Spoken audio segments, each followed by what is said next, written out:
السلام علیکم ورحمۃ اللہ وبرکاتہ۔ یہ جو کہانی میں آپ کے لیے پڑھنے جا رہا ہوں اس کا نام ہے اعلیٰ ظرف۔ اس کہانی کا نام ہے اعلیٰ ظرف اور اسے تحریر کیا ہے منظر امام صاحب نے۔ لکھتے ہیں، رات کا وقت تھا، دسمبر کی سرد رات تھی۔ ہوائیں بلائے بلائے پھر رہی تھیں۔ کھڑکیاں بند ہونے کے باوجود ایسا محسوس ہو رہا تھا جیسے ہوائیں دیواروں سے سرایت کرتی ہوئی کمرے میں چلی آ رہی ہوں۔ اس بڑے سے کمرے میں الیکٹرک ہیٹر جل رہا تھا جس سے کچھ فاصلے پر کرسیاں لگی ہوئی تھیں۔ وہ سب ان ہی کرسیوں پر بیٹھے شدید سردی کا لطف اٹھا رہے تھے۔ ملازم ابھی ابھی کافی بنا کر دے گیا تھا۔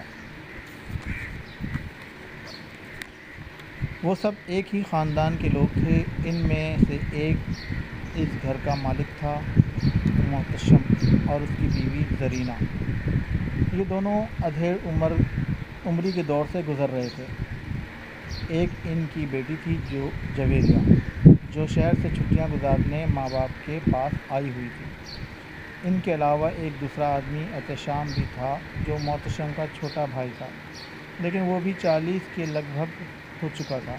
اپنے بڑے بھائی کے برعکس اس کے چہرے کے نقوش بہت سخت تھے۔ ایک عجیب قسم کی کراختگی اس کے چہرے پر تھی۔ ایک اور نوجوان تھا، ارشد۔ وہ اور جویریہ شہر میں ایک ساتھ پڑھتے تھے۔ جویریہ اس کو پسند کرتی تھی۔ ارشد ایک اچھے خاندان کا معقول نوجوان تھا۔ جویریہ نے اپنے باپ کو لکھا تھا، ڈیڈی، میں یہ چاہتی ہوں کہ ایک نظر ارشد کو دیکھ لیں، اس سے مل لیں۔ اگر وہ آپ کی سمجھ میں آ جائے تو ٹھیک ہے، ورنہ میں وہی کروں گی جو آپ لوگوں کی خواہش ہوگی۔ ارشد بھی ہمارے علاقے کو دیکھنا چاہتا ہے۔ اگر آپ کی مرضی ہو تو وہ میرے ساتھ آ جائے۔ محتشم نے زرینہ سے مشورہ کیا۔ اس نے بھی یہی کہا کہ اس میں کوئی حرج نہیں ہے، لڑکے کو تو دیکھنا ہی ہوگا، بلا لیا جائے۔ ویسے بھی یہ لوگ کھلے دل و دماغ کے لوگ تھے۔ محتشم ایک سرکاری افسر رہ چکا تھا، ایک بڑا بیوروکریٹ۔ اپنی سروس کے دنوں میں اس کی ایمانداری اور اصول پسندی پورے ڈپارٹمنٹ میں مشہور تھی۔ یہ بنگلہ اور اس کے آس پاس کی زمینیں اس کے باپ کی وراثت میں اس کے پاس آئی تھیں۔ اس کا باپ ایک بڑا ذمہ دار تھا۔ اس نے اپنے دونوں بیٹوں کو ایک جیسے مواقع دیے تھے، ایک جیسا حصہ، لیکن احتشام نے ساری دولت ادھر ادھر اڑا دی تھی، جبکہ محتشم نے اپنی حکمت عملی سے اس میں اضافہ ہی کیا تھا۔ اس کے باوجود بھی احتشام کے پاس شہر میں کچھ دکانیں اور فلیٹس تھے جن کے کرائے آ جایا کرتے تھے، اور اس کی بھی زندگی بس ٹھیک ہی گزر رہی تھی۔ جویریہ جب ارشد کے ساتھ پہنچی تو یہ نوجوان پہلی نگاہ میں دونوں کو پسند آ گیا۔ وہ ایک مہذب انسان تھا۔ کلچرڈ محتشم کی تجربہ کار نگاہوں نے اندازہ کر لیا تھا کہ یہ نوجوان آگے جا کر ایک بڑا افسر بن سکتا ہے۔ اس کا تعلیمی ریکارڈ بھی بہت شاندار تھا۔ وہ دو چار دنوں میں ہی ارشد ان لوگوں کے ساتھ اتنا گھل مل گیا جیسے اسی خاندان کا فرد ہو۔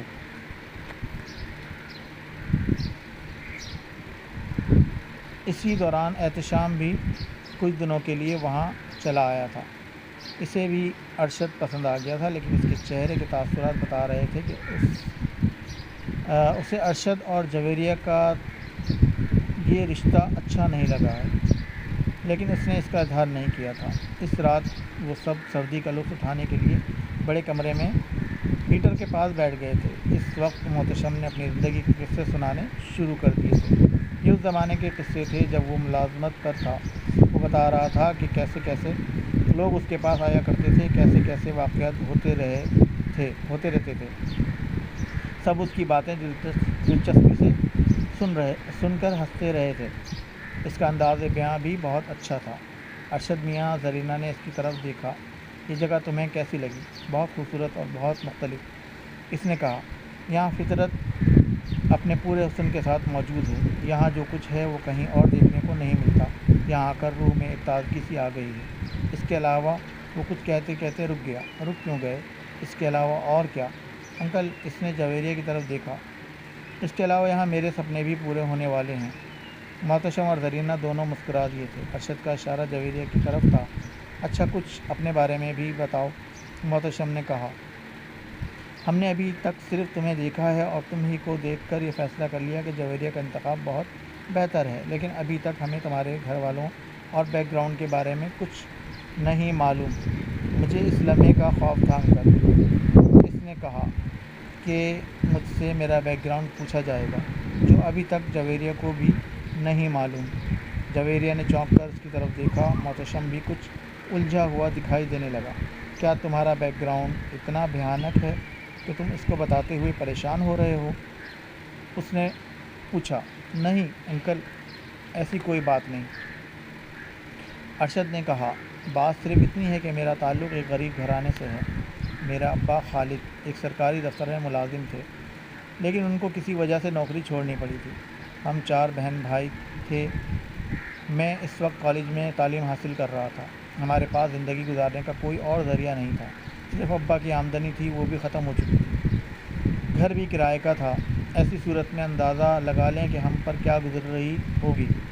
ہاں مجھے احساس ہے، لیکن کیا یہ ایسی بات ہے جس کے لیے تم اپنے ماضی کو اندھیروں میں رکھو؟ نہیں انکل، بات کچھ اور بھی ہے۔ اس نے جویریہ کی طرف دیکھا۔ معاف کرنا جویریہ، میں نے پہلے تمہیں یہ سب نہیں بتایا تھا کیونکہ اس کی ضرورت محسوس نہیں ہوئی تھی، لیکن اس وقت بتانا پڑ رہا ہے۔ کوئی بات نہیں، جویریہ نے صرف اتنا ہی کہہ کر سسکی تھی۔ انکل بات یہ ہے کہ میں والد صاحب کی نوکری ختم ہو جانے کے بعد بری طرح ٹوٹ کر رہ گیا تھا۔ میری سمجھ میں نہیں آ رہا تھا کہ میں کیا کروں۔ میرے گھر میں بہن بھائیوں اور والدین کا ساتھ تھا اور ان کا کوئی راستہ نہیں تھا۔ میں نے خود کو ایسے کاموں میں جھونک دیا جو عام حالات میں کبھی کرنے کو تیار نہیں ہوتا۔ میں نے ایک معمولی سے ہوٹل میں بیرے کا کام شروع کر دیا تھا۔ گاہکوں کے سامنے کھانا رکھنا، ان کی الٹی سیدھی باتیں سننا، ان کے جھوٹے برتن اٹھا کر لے جانا۔ لیکن میں یہ کام شام کے وقت کرتا تھا، پارٹ ٹائم کے طور پر، جبکہ دن میں اپنی پڑھائی کا سلسلہ جاری رکھتا تھا۔ تم یہ کہانی سنا کر کیا ثابت کرنا چاہتے ہو؟ احتشام نے درمیان میں ہی پوچھ لیا۔ اگر تمہارا بیک گراؤنڈ اچھا ہوتا تو خاندان والے کبھی تمہیں ایسا کام کرنے نہیں دیتے۔ انکل میں نے کبھی خاندان والوں سے مدد نہیں مانگی۔ میں حلال روزی کما رہا تھا، میرے لیے یہی بہت تھا۔ بھائی محتشم نے اپنے بھائی کی طرف دیکھا۔ اس نے اپنے بارے میں سچائی کے ساتھ جو کچھ بھی بتایا ہے اس میں کوئی برائی نہیں ہے، بلکہ یہ تو اس کی بڑائی ہے کہ اس نے ایسے حالات میں اپنی تعلیم جاری رکھی اور آج ایک اچھے مقام پر ہے۔ اسی قسم کے نوجوان اپنے اندر اسپارک رکھتے ہیں اور کچھ نہ کچھ بن کر دکھاتے ہیں۔ احتشام کا منہ بن گیا۔ شاید اسے ارشد کی ایسی طرفداری اچھی نہیں لگی تھی۔ چلو میاں ختم کرو، محتشم نے کہا، مجھے تمہارے ماضی سے کچھ لینا دینا نہیں ہے۔ میں ذرا دوسرے مزاج کا انسان ہوں۔ میں یہ دیکھتا ہوں کہ میرے سامنے اس وقت جو بیٹھا ہے وہ آج کیسا ہے۔ بس تم اس بات سے گھبرا رہے تھے؟ جویریہ نے پوچھا۔ نہیں جویریہ، ایک اور بات بھی ہے۔ میں اگر یہاں چاہوں تو اس بات کو کبھی ظاہر نہیں کروں اور کسی کو پتہ بھی نہیں چل سکتا، لیکن یہ میرا مزاج نہیں ہے۔ انکل اور آنٹی اتنے اچھے ہیں کہ انہیں اندھیرے میں رکھ کر تمہیں نہیں اپنا سکتا۔ انکل، اس نے محتشم کی طرف دیکھا، میری پرورش خیرات کے پیسوں سے ہوئی ہے۔ سب اس کی طرف دیکھتے رہ گئے۔ احتشام کی آنکھیں چمکنے لگیں۔ جویریہ سن سی ہو کر رہ گئی۔ اب تک سب ٹھیک تھا۔ ارشد کا معمولی کام کرنا، گھر میں خاکوں کا ہونا، گھر والوں کی پریشانی، سب کچھ اپنی جگہ، لیکن یہ خیرات کے پیسوں سے پرورش اس کی سمجھ میں نہیں آئی تھی، جبکہ خود اس کے والدین ایک شاندار بیک گراؤنڈ رکھتے تھے۔ اس کے خاندان کے زیادہ تر لوگ اعلیٰ عہدوں پر رہے ہیں۔ 2 تو سفیر تھے، ایک تو یونیورسٹی کے وائس چانسلر بھی تھے، جج تو نہ جانے کتنے تھے، اور اس بیک گراؤنڈ رکھنے والی کا امیدوار یہ بتا رہا تھا کہ اس کی پرورش خیرات کے پیسوں سے ہوئی تھی۔ یہ ٹھیک ہے کہ جو بھی تھا اس کا ماضی تھا۔ اس نے بہت برے حالات میں خیرات کو قبول کیا ہوگا، اس کے باوجود یہ کوئی ایسی بات نہیں تھی کہ جس پر فخر کیا جا سکے۔ اور یہ خیرات کسی ادارے سے آتی تھی؟ احتشام نے پوچھا۔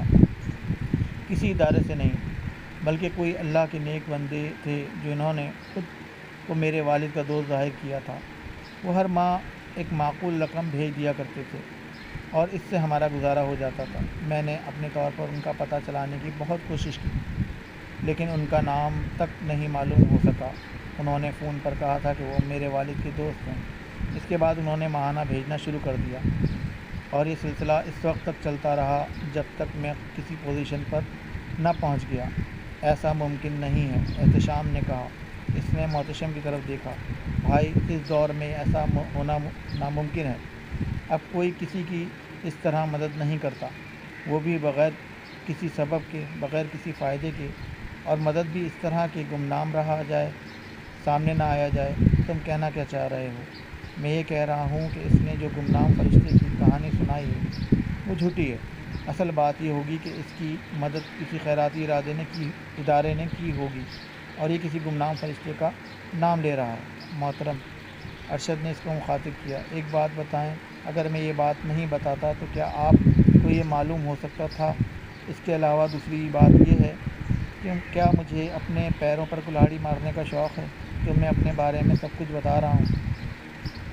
میں یہ تو نہیں جانتا کہ تمہیں شوق ہے یا نہیں، لیکن تم جو کچھ بتا رہے ہو وہ ہو نہیں سکتا۔ ہو سکتا ہے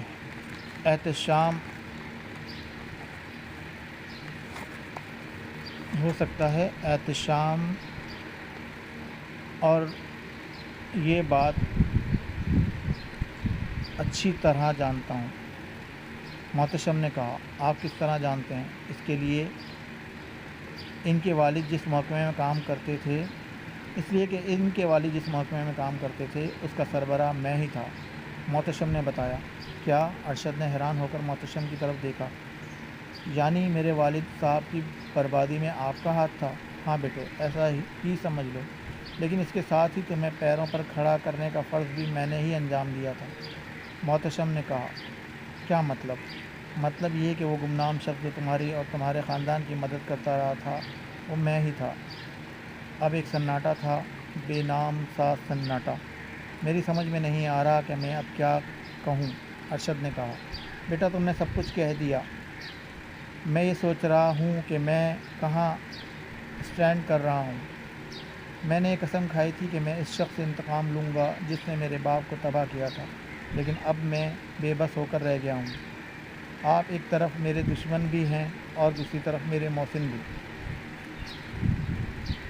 اب ایک بات اور سن لو، محتشم نے کہا، تم مجھے بہت پسند آئے ہو۔ تم میں ایک اسپارک ہے جو بہت کم نوجوانوں میں ہوتا ہے، ایمانداری کا اسپارک، سچائی کا اسپارک۔ لیکن بیٹا، زمینی حقائق کچھ اور ہی ہوتے ہیں، اور وہ حقائق یہ ہیں کہ انسانی نفسیات بہت پیچیدہ ہوتی ہے۔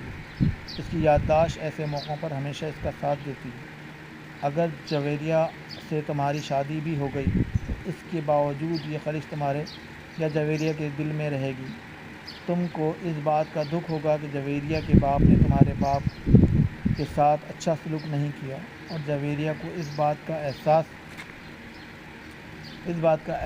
رہے گا کہ اس کے باپ نے تمہاری پرورش کی تھی، اس لیے یہ شادی کامیاب نہیں ہوگی۔ تم دونوں ساری زندگی الجھے رہو گے۔ بہتر یہی ہے کہ اس کہانی کو یہیں ختم کر دیا جائے۔ ارشد نے اپنی گردن جھکا لی۔ باہر سردی اچانک بڑھ گئی تھی اور کمرے میں جلتا ہوا آتش دان بھڑکنے لگا تھا۔ اختتام پذیر۔ امید ہے آپ کو یہ کہانی پسند آئی ہوگی۔ وعلیکم السلام ورحمۃ اللہ وبرکاتہ۔